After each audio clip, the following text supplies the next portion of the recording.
मुंबई, सपनों का शहर, परछाइयों का शहर। यह शहर जितना जीवंत है उतना ही रहस्यमय भी। अरब सागर के किनारे ये जिंदगी से धड़कता है, इंसानियत की एक रंगीन तस्वीर। यहां की सड़कों पर हर दिन एक नई कहानी जन्म लेती है, लेकिन इस चमकदार शक्ल के नीचे राज छिपे हैं। अंधेरी गलियों में छुपे हुए रहस्य जो कभी-कभी सामने आते हैं। ऊंचे ऊंचे इमारतों और हलचल भरी सड़कों के बीच भूली हुई त्रासदियों की फुसफुसाहट है। ये कहानियां हवा में तैरती हैं, जैसे कोई पुरानी याद। कहानियां जो पीढ़ी दर पीढ़ी चली आ रही हैं। ये कहानियां समय के साथ धुंधली हो जाती हैं, लेकिन कभी पूरी तरह से गायब नहीं होती। उन जगहों की कहानियां जहां जिंदा और मुर्दा के बीच का पर्दा पतला हो जाता है। ये कहानियां इकाई भी इसी बदीबामी की हमें डराती हैं,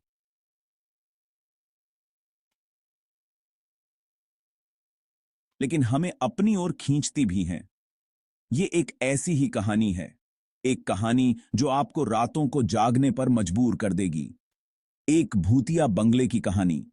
एक ऐसा बंगला जो अपने अंदर कई रहस्य समेटे हुए है। यह मालाबार हिल पर खड़ा है, समुद्र के विशाल विस्तार को देख रहा है। इसकी खिड़कियों से समुद्र की लहरों की आवाज सुनाई देती है। एक जमाने में एक शानदार हवेली, अब एक खंडहर जो खामोशी और परछाइयों में डूबा हुआ है। इसकी दीवारें अब भी उन दिनों की कहानियां बयां करती हैं। स्थानीय लोग इसे भूतिया बंगला कहते हैं। वे कहते हैं कि यहां रात में अजीब आवाजें सुनाई देती हैं। वे कहते हैं कि जो लोग इसकी टूटी हुई दीवारों के भीतर जाने की हिम्मत करते हैं, वे कभी भी पहले जैसे नहीं लौटते। उनकी आंखों में एक अजीब सा डर होता है। कुछ तो बिल्कुल भी नहीं लौटते। वे इस बंगले के रहस्यों में खो जाते हैं, जैसे कि वे कभी थे ही नहीं। मुंबई भारत का एक जीवंत महानगर है, लेकिन इसके दिल में भी कुछ गहरे रहस्य छिपे हुए हैं। उनमें से एक है एक पुराना छुपा हुआ बंगला जो शहर के मध्य में स्थित है। स्थानीय लोग इसे भूतिया बंगला के नाम से जानते हैं। कहते हैं कि बंगले का निर्माण एक अमीर व्यापारी ने किया था, जो अपने परिवार के साथ यहां रहता था। लेकिन एक रहस्यमयी आग ने बंगले को तबाह कर दिया और परिवार भी इस घटना में मर गया। उसके बाद से बंगला खंडहर में तब्दील हो गया और उसमें एक अजीब सी सन्नाटा छा गया। स्थानीय लोगों के अनुसार रात के समय बंगले से अजीब सी आवाजें सुनाई देती हैं। कुछ लोग दावा करते हैं कि उन्होंने बंगले के अंदर रोशनी देखी है, और कुछ ने तो यहां तक कहा है कि उन्होंने एक महिला की आकृति को देखा है जो बंगले के आसपास घूम रही है। मैंने सुना था कि बंगले के अंदर कुछ अजीब होता है। एक रात मैंने हिम्मत जुटाई और अंदर चला गया। शुरू में सब कुछ सामान्य था, लेकिन जैसे ही मैं अंदर गहराई में गया, मुझे एक अजीब सी ठंडक महसूस हुई। युवक डर गया और जल्दी से बंगले से बाहर निकल गया। उस रात के बाद वह कभी भी बंगले के पास नहीं गया। स्थानीय लोग उसकी कहानी सुनकर और भी डर गए और बंगले के पास जाने से बचने लगे। मुंबई का भूतिया बंगला आज भी खंडहर में पड़ा है और इसके बारे में किंवदंतियां आज भी जीवित हैं। क्या यह वास्तव में भूतिया है या सिर्फ एक पुराना खंडहर बंगला है?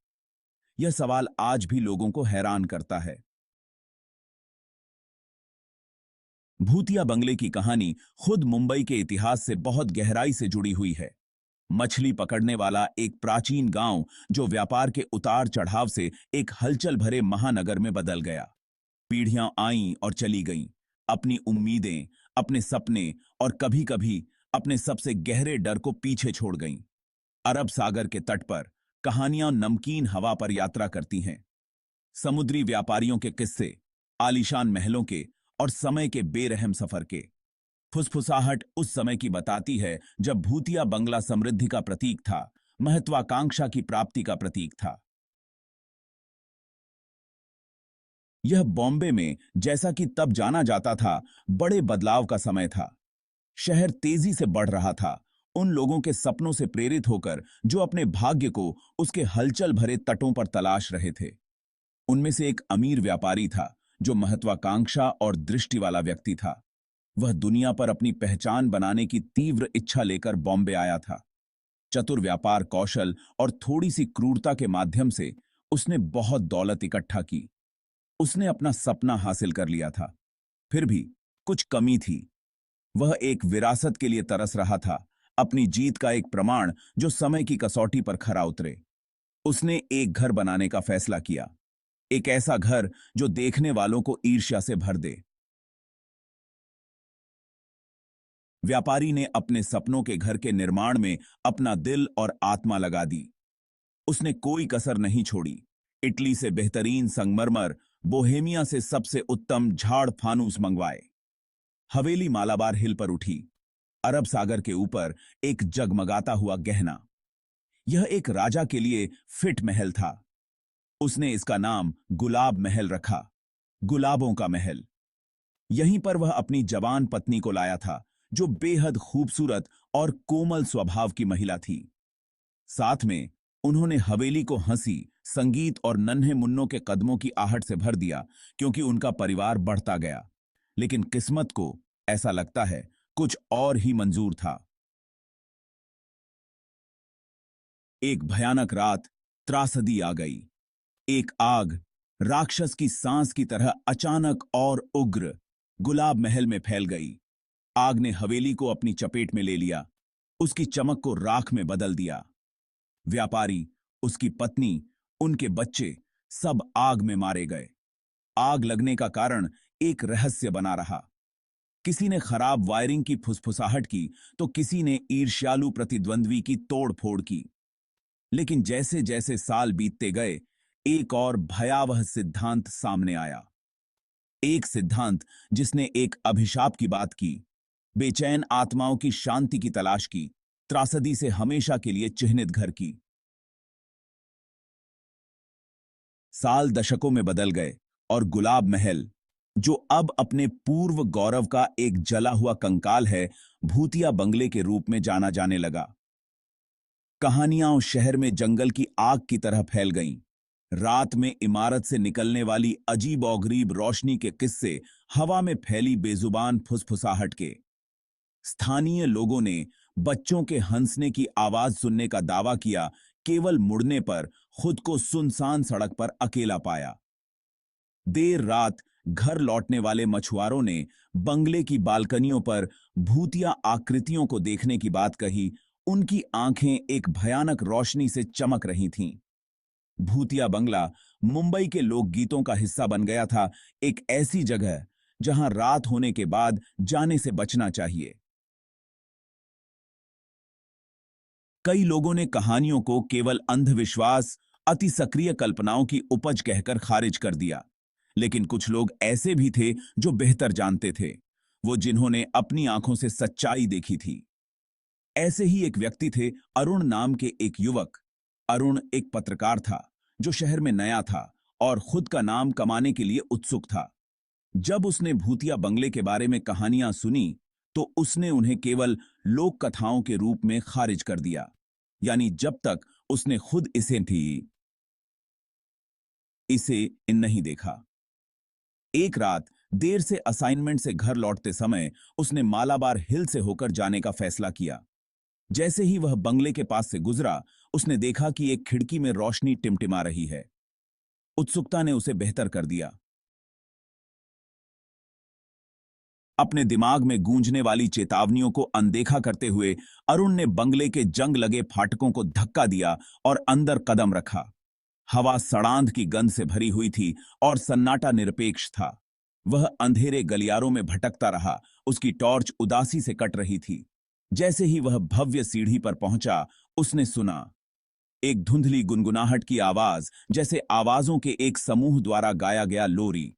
वह जम गया। उसका दिल उसकी छाती में तेजी से धड़क रहा था। गुनगुनाहट तेज होती गई, साथ में अब बच्चों के हंसने की आवाज आ रही थी। और फिर उसने उन्हें देखा। दो बच्चे, एक लड़का और एक लड़की, सीढ़ियों के ऊपर साए से प्रकट हुए। उनकी उपस्थिति ने वातावरण को और भी रहस्यमय बना दिया। उन्होंने ऐसे कपड़े पहने थे जो किसी और युग के लग रहे थे, जैसे वे किसी पुराने समय से आए हों।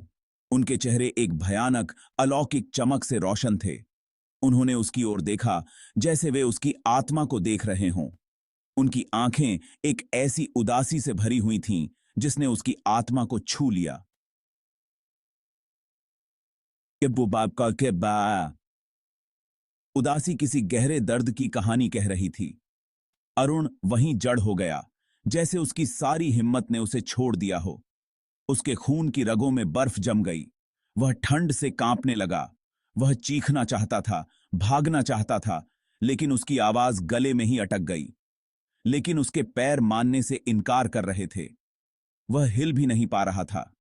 बच्चे उसकी ओर सरकते हुए आए, जैसे वे उसे घेरने की कोशिश कर रहे हों। उनकी हंसी खाली हवेली में गूंज रही थी। यह हंसी उसकी हड्डियों तक को कंपा रही थी। उसने अपनी आंखें बंद कर लीं, जैसे वह इस भयानक दृश्य से बचना चाहता हो। खुद को उस चीज के लिए तैयार किया जो वह नहीं जानता था। उसका दिल तेजी से धड़क रहा था। जब उसने उन्हें फिर से खोला तो वे चले गए थे। वह हैरान था। हंसी, गुनगुनाहट, भूतिया बच्चे सब गायब हो गए। हवेली में अब केवल सन्नाटा था। अरुण बंगले से बाहर आया। उसकी चाल में एक अजीब सी हड़बड़ाहट थी। उसका दिमाग उस चीज से रीलिंग कर रहा था जो उसने देखी थी। उसकी आंखों में डर और हैरानी का मिश्रण था। वह उस रात को कभी नहीं भूला जब उसने गुलाब महल के भूतों का सामना किया था। जिस रात उसका सामना गुलाब महल के भूतों से हुआ था, वह दृश्य उसकी यादों में हमेशा के लिए बस गया। वह जल्द ही मुंबई छोड़ गया, लेकिन उस रात की याद उसे सताती रही। हर रात वह उसी डरावने अनुभव को याद करता, लेकिन उस रात की याद उसे सताती रही। उसकी नींद हर रात उस भयानक घटना से टूट जाती। भूतिया बंगला आज भी मालाबार हिल पर खड़ा है, एक खामोश प्रहरी की तरह। अरब सागर के ऊपर एक खामोश प्रहरी। यह बंगला एक बीते युग की याद दिलाता है। एक बीते युग की याद दिलाता है, एक खोए हुए परिवार की। एक खोए हुए परिवार की और उन रहस्यों की जो हमारी दुनिया की सतह के नीचे छिपे हुए हैं। और उन रहस्यों की जो हमारी दुनिया की सतह के नीचे छिपे हुए हैं। क्या यह वाकई प्रेतवाधित है? क्या यह वाकई प्रेतवाधित है? क्या फुसफुसाहट केवल एक दुखद अतीत की गूंज है या कुछ और? क्या फुसफुसाहट केवल एक दुखद अतीत की गूंज है या कुछ और? इसका उत्तर शायद गुलाब महल की परछाइयों में छिपा है। इसका उत्तर शायद गुलाब महल की परछाइयों में छिपा है। उन लोगों का इंतजार कर रहा है जो इसे तलाशने के लिए काफी बहादुर हैं। उन लोगों का इंतजार कर रहा है जो इसे तलाशने के लिए काफी बहादुर हैं। क्या आप उनमें से एक हैं?